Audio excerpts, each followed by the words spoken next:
Hello， 大家好，我是 Cindy。Hello everyone, I'm Cindy。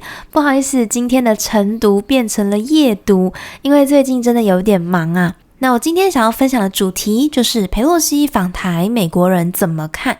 那跟平常不一样的地方是，今天我也想分享我自己看了一些资料之后的看法。那在开始之前呢，如果你还不知道我在竞选议员，请你到脸书搜寻宋品莹新竹市东区议员参选人，帮我追踪按赞加油打气。你也可以看看我的政见，并且帮我分享给新竹市的朋友。好，那我们现在呢就进入今天的内容。我先讲我得出的结论。第一点呢，就是裴洛西他不能代表美国。首先，关于访台这件事情，美国总统拜登跟裴洛西议长其实是持不同的意见。那待会你也会发现，美国人对这件事也有很多的看法，所以裴洛西议长他没办法代表美国。那第二点是关于外交，美国呢，他总是以美国的利益为最大考量。当然，这是一件很正常的事情，只是想要提醒大家，待会你在看访谈的时候呢，就会发现，美国在做这个决定的时候，考虑的主要还是美国的利益，而不是台湾。那最后一点就是，我认为说裴洛西他访台这件事，其实只是中美之间的角力。好，那我们先看文章，看完文章之后呢，再看2小段的访谈影片。文章来自 The New York Times， 它的标题是 Pelosi departs Taiwan as tensions rise。 裴洛西离开台湾，紧张局势升级。所以你可以知道这一篇呢是来自星期四8月4号的内容。 Nancy Pelosi, the U.S. House Speaker, was welcomed to Taiwan by leaders eager to accept American support.But when she departed on Wednesday, she left behind a crisis. Nancy Pelosi, the U.S. House Speaker, 她是美国众议院的议长 was welcomed to Taiwan by leaders eager to accept American support.他被台湾的领导人所欢迎，那这些领导人是怎么样的呢？这边省略了 who were eager to accept American support， 他们非常渴望得到美国的支持。But when she departed on Wednesday， 但是当她在星期三离开的时候 ，she left behind a crisis， 她留下了危机 ，crisis 就是危机。Pelosi met with Taiwanese lawmakers and then with Taiwan's President Tsai Ing-wen, offering assurance of U.S. support for the island that China claims as its own. The meetings, though light on substance, were widely welcomed in Taiwan as a rare symbolic victory in which a major foreign power showed its support in the face of intense opposition from China.Pelosi met with Taiwanese lawmakers. 裴洛西议长就见到了台湾的立法委员 and then with Taiwan's President 蔡英文，然后呢也见了蔡英文总统 offering assurance of U.S. support for the island. 他就保证了美国会支持 the island， 支持这个岛屿，那这个岛就是指台湾。那后面呢补充关于台湾that China claims as its own， 是中国声称属于它的。The meetings, though light on substance， 这些会议呢，虽然说 light on substance， substance 就是它的实质的内容，那虽然说它实质内容并不多 were widely welcomed in Taiwan， 在台湾呢却受到广泛的欢迎as a rare symbolic victory， 因为呢被视为一个很罕见的象征性的胜利 in which a major foreign power showed its support， 因为呢 a major foreign power 一个很大的主要的外国势力 showed its support 展现它的支持 in the face of intense opposition from China， 在中国的强烈反对之下。Taiwan is now bracing for China to begin live-fire military drills on Thursday, an escalation without recent precedent that could encircle the island and drop missiles only 10 miles from its coast. China also suspended its exports of natural sand to Taiwan and stopped imports of certain types of fruit and fish from the island. Taiwan is now bracing for 呢，就是要准备好迎接什么，所以台湾现在要准备迎接中国的 live fire military drills 实弹军事演习 an escalation without recent precedent.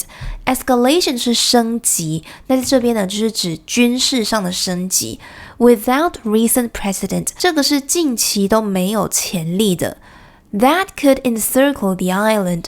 那这个 military drills 军事演习呢，就会 encircle the island 环绕台湾 and drop missiles only 10 miles from its coast. 并且呢 drop missiles 会投放导弹，距离海岸呢只有10英里远。China also suspended its exports of natural sand to Taiwan. 那中国呢，它也暂停了对台湾出口天然砂 and stopped imports of certain types of fruit and fish from the island. 并且呢，停止进口台湾某些水果还有鱼。Diplomacy. The Biden administration has spent months building an economic and diplomatic strategy in Asia to counter China, and Pelosi's visit leaves allies to wonder what damage has been done to the president's united front. Europe, which mostly does not support the independence of Taiwan, has sought to stay out of the conflict. 接下来看到外交 diplomacy 外交的部分。The Biden administration 拜登政府呢 has spent months 花了好几个月 building an economic and diplomatic strategy 花了好几个月来建立经济还有外交的策略 in Asia 在亚洲 to counter China 为了要对抗中国 and Pelosi's visit leaves allies to wonder那裴洛西呢，他的造访就让他们的盟友 leaves 在这边是让的意思，让他们的 allies 盟友 to wonder 让他们很好奇或者说让他们怀疑 what damage has been done to the president's united front 说他的造访呢对于美国总统他的联合战线造成了什么样的 damage 什么样的损害Europe, which mostly does not support the independence of Taiwan, 欧洲大部分呢不支持台湾独立 has sought to stay out of the conflict. 它一直试图置身于冲突之外。好，那看到这边你就会发现说这一篇虽然我觉得还算客观的描述，但是很明显它就是从美国的观点来看这件事情。那接下来我们来看第一个访谈，在访谈中你会看到两个观点。When asked about a possible Pelosi visit last week, President Biden was not supportive. The military thinks it's not a good idea right now, but I don't know what the status of it is. Pelosi, a staunch China critic and vocal Taiwan supporter, was asked about the president's remarks the following day. The inference to draw from your comment is that my going there is problematic. I think what the president was saying is maybe the military was afraid our plane would get shot down or something like that. For more on this now, we get two views. Susan Shirk is the chair of the 21st Century China Center at University of California in San Diego. She was Deputy Assistant Secretary of State for East Asia and Pacific Affairs during the Clinton administration.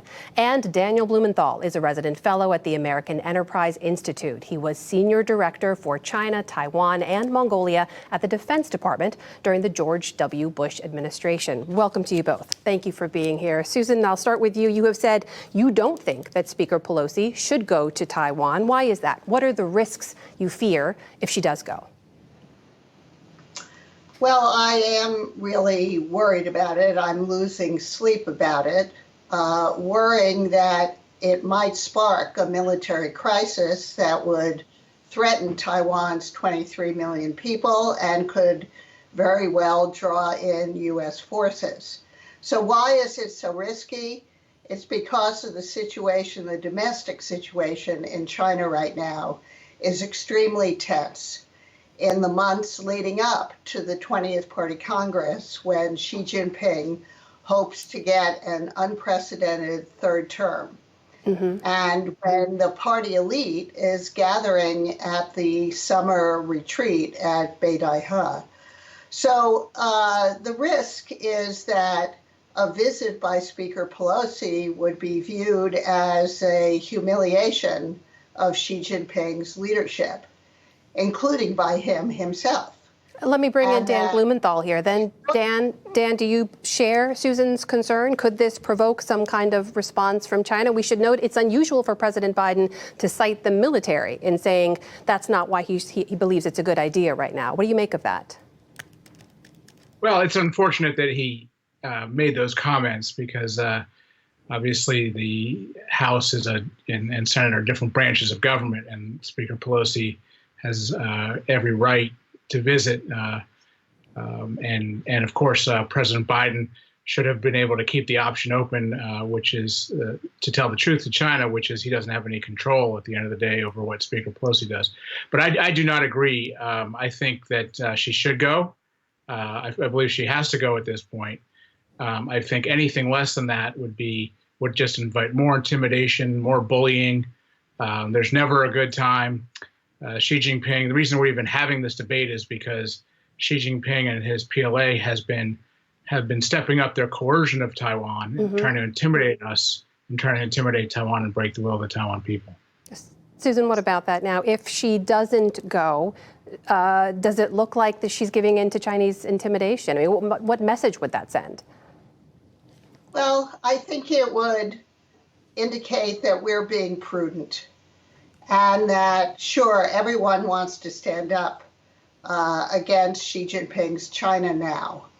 But given the misjudgments that Xi himself has made in the last couple of years, such as his draconian approach to COVID, cracking down on the private sector, aligning with Russia in the Ukraine, we can't be confident that he's going to behave in a prudent manner.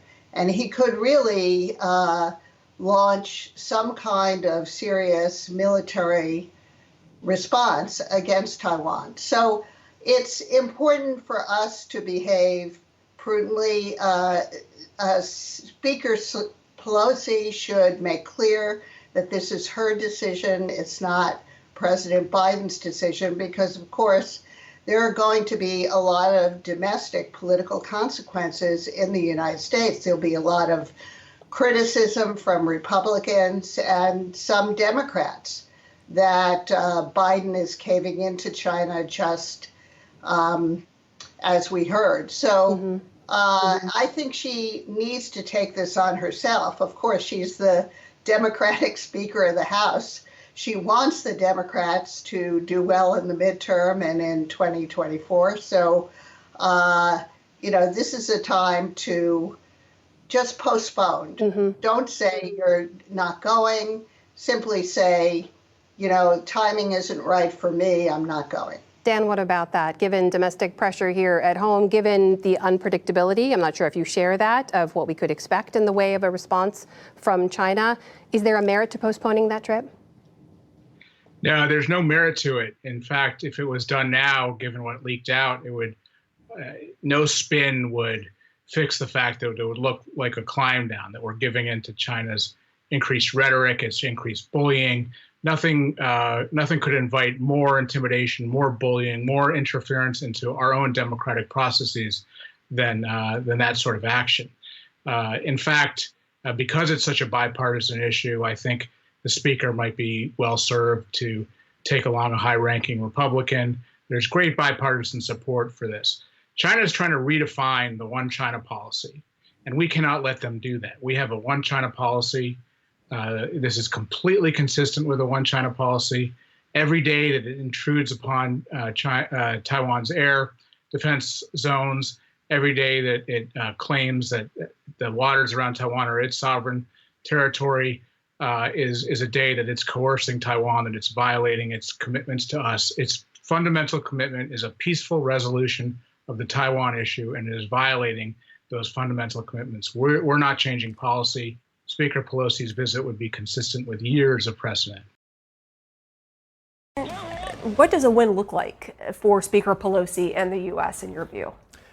Well, for Speaker Pelosi, I think that just going there and coming out, which is what's going to happen, will be a win. She'll claim that she, as a defender of human rights and democracy, went and stood by the people of Taiwan.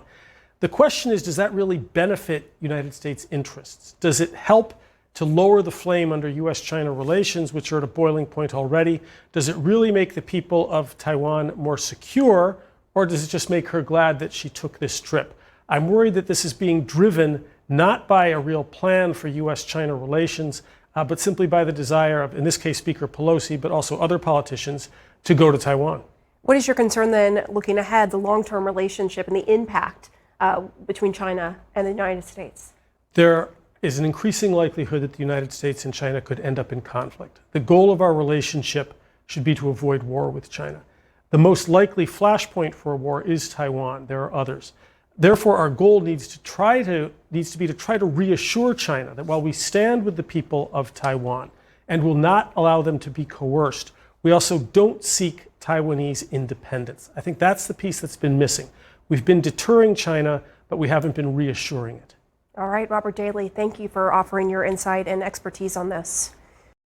那今天的影片就到这边。最后，我认为我们应该要思考，就是如何让台湾变得更强。因为其实美国他们也是以他们自己的利益为主要考量，所以呢，如果要守护台湾，我们应该要更有智慧与准备。再一次恳请大家到宋品营新竹市东区议员参选人粉丝专页帮我按赞还有加油。那我们今天的影片就到这边咯。如果喜欢今天的影片，别忘了帮我订阅、按赞还有分享给你所有在学英文的朋友。I'll see you next time. Bye bye.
好，那到影片的最后呢，我也讲一下我自己的心得。好，那影片要结束了，在结束之前，想跟大家分享一下我自己的想法。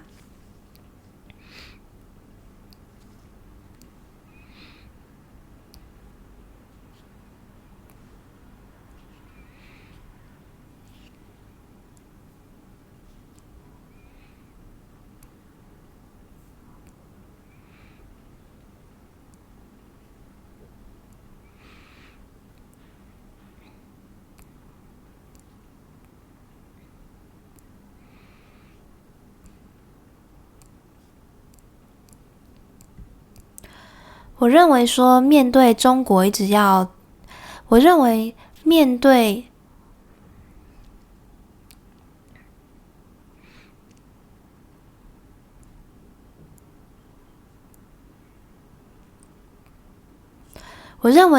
两岸关系，除了跟美国友好之外，我们也要思考的就是如何让台湾变得更强。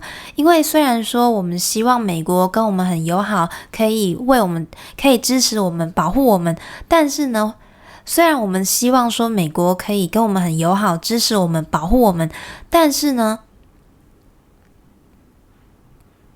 我们也可以看到，美国它都是以它自己的利益为主要的考量，所以更重要的是要如何让台湾变得更强。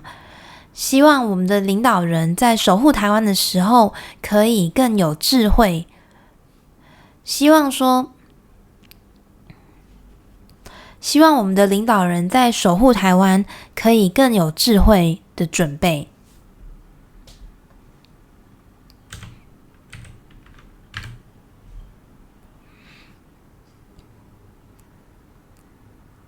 那再一次拜托大家到我的粉丝页宋品莹新竹市东区议员参选人，帮我按赞留言还有分享给你在新竹市的朋友。那如果你喜欢今天的影片，别忘了帮我订阅、按赞还有分享给你所有在学英文的朋友哦。